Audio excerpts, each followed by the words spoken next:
to be in this higher rate environment. And you and I have talked about this in the past, Stuart, when we bought homes with 12 and 13 and 14% mortgages. We did not buy a home in that period of time.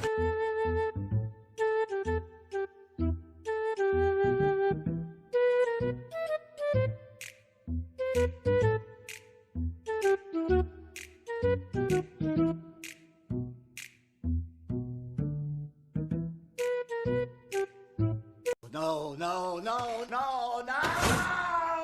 Welcome back to the channel, folks.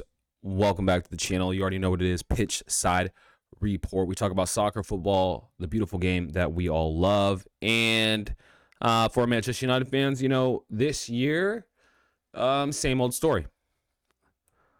Same old story. Another solid display from Cunha and another terrible display from the squad that we call Manchester United.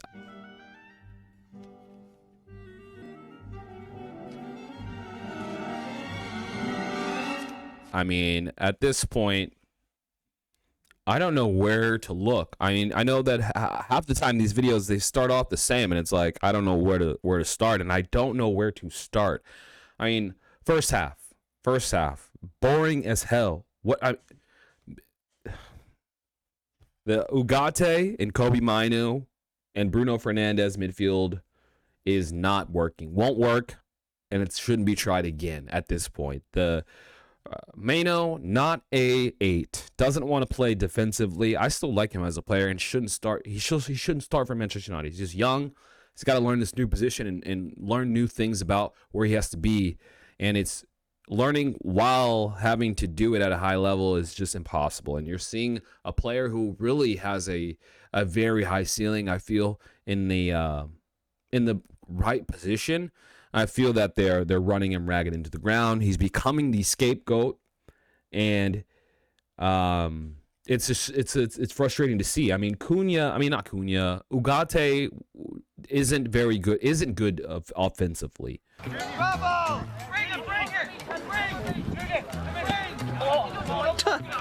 So Maino's not unlocking the passes and sending these crazy through balls. You know what I mean? He wants to play small, give and go, quick passes. In the midfield, they're too wide apart, him and Ugarte, for them to work out together. And then their body and play styles don't work out because of the players that they are. So you see Ugarte trying these dumb turns out of the back. You see Maino trying to do these elegant turns out of the back. It's just not the time for that. And the players don't have the experience to play that key role position.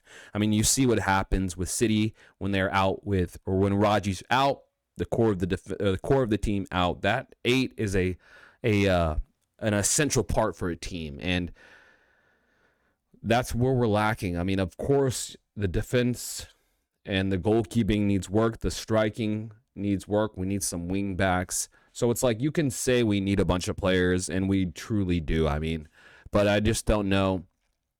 I've never seen an in-haul, an out-haul of 10 players, so it's like, why would it start now? But that's what's necessary at this point. I mean, first half, like I said, it was terribly boring. Build-up play was not there. That double pivot did not work out. Not many chances created for Rasmus. And even then, even if he was getting the opportunities, what was he? He just doesn't do anything.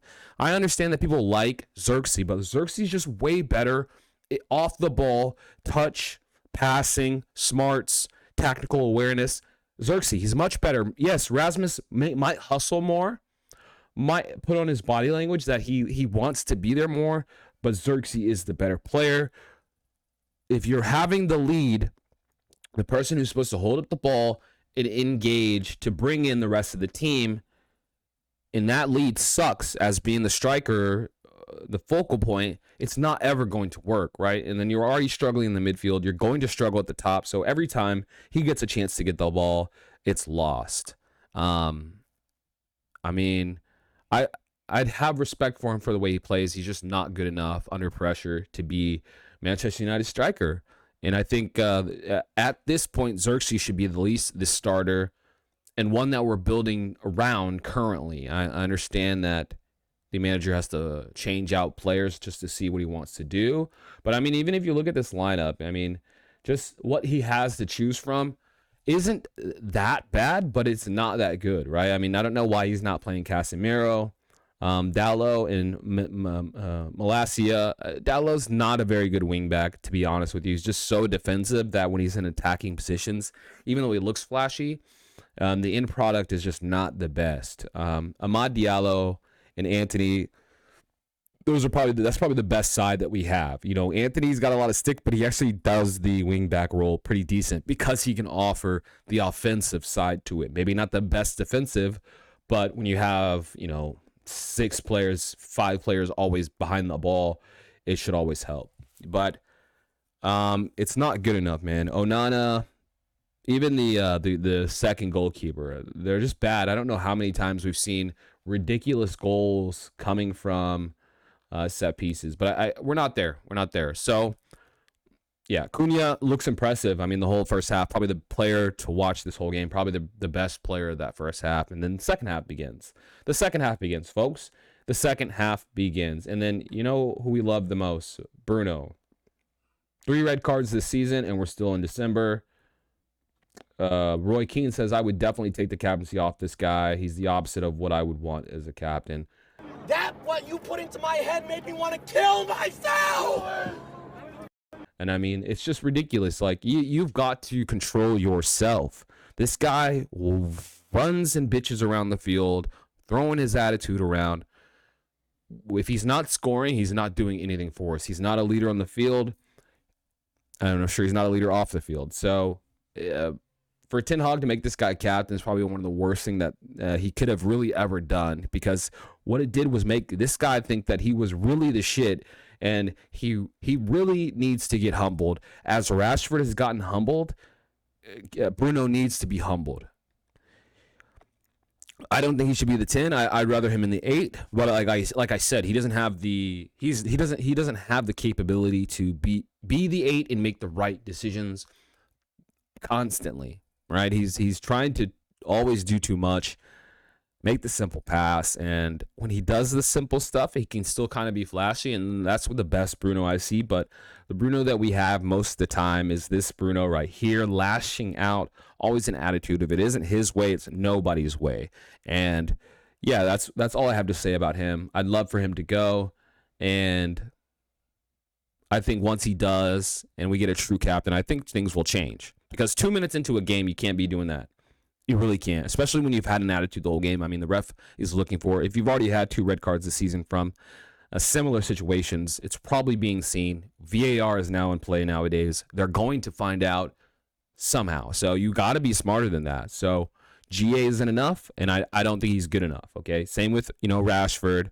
But yeah, let's move on to the set piece situation.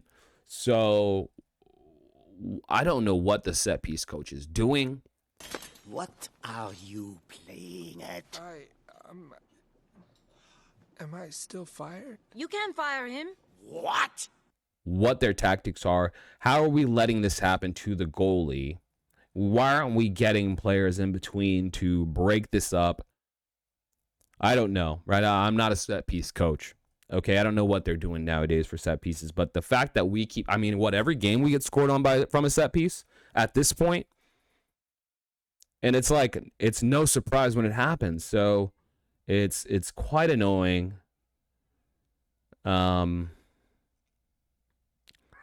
I don't want to say all the blame is on Onana, but you've got to do something, right? This guy says, I'm not defending Onana. He should have been a stronger here. But why is this legal for players to impede a keeper like this? See the replay again. In no way this should be allowed.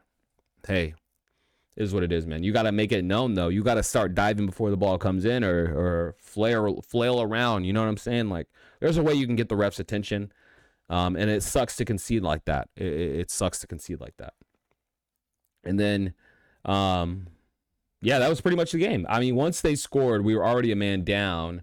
We were already, backs against the wall, of course. That's when you see Amarin wanting to make adjustments and make changes, positive changes, which I like, to be honest. I feel like it's always too late. I think he should really give Anthony the starting spot and at least try to give him an opportunity to showcase what he can do starting.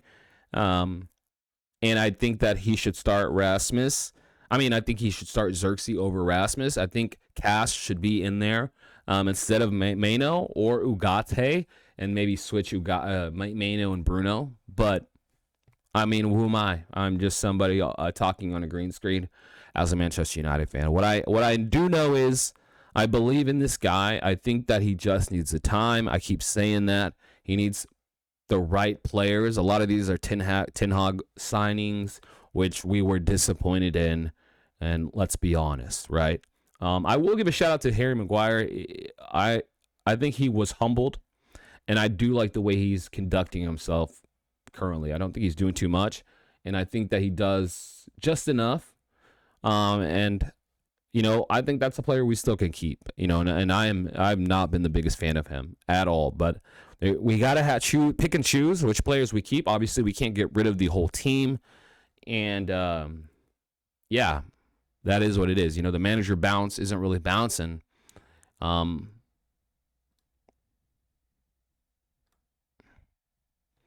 understand, like I said, I understand he's got to test out the players, but I do think they're washed.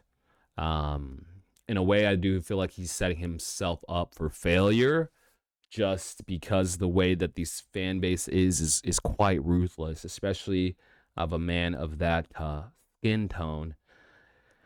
He's not going to have long, and if he doesn't start to pull out results, the media is going to start to turn very quickly and brutally, if I might say, a lot more brutal than they were with Ole and Ten Hag. But we shall see. I mean, he's probably more aware than anybody else. That's what I do like about this guy. He is aware of the issues, and it's going to be up to his legacy if he's going to change them or not. Because if he doesn't, he's just going to be another one and another one out. And this is an opportunity of a lifetime. So hopefully he can, you know, grab a hold of that, send out the players that don't deserve to be here, and try to capitalize and get the right players that we need to push forward. But that's it for me, man. Let me know what you think. What do you think we need as a team? What should we expect from Manchester United the rest of this season? Because obviously we're not really going to compete for the league or higher positions. So what are we competing for at this point? And maybe in time we will find out. Surely the players are competing for a position and a future contract, but we've seen this too many times and too many times and too many times over. They keep players that don't deserve to play. Get rid of Luke Shaw, get him out of here. Get rid of Mason Mount. These players that are taking money, not playing, fill them in with some players that want to be here. Let's go get Cunha.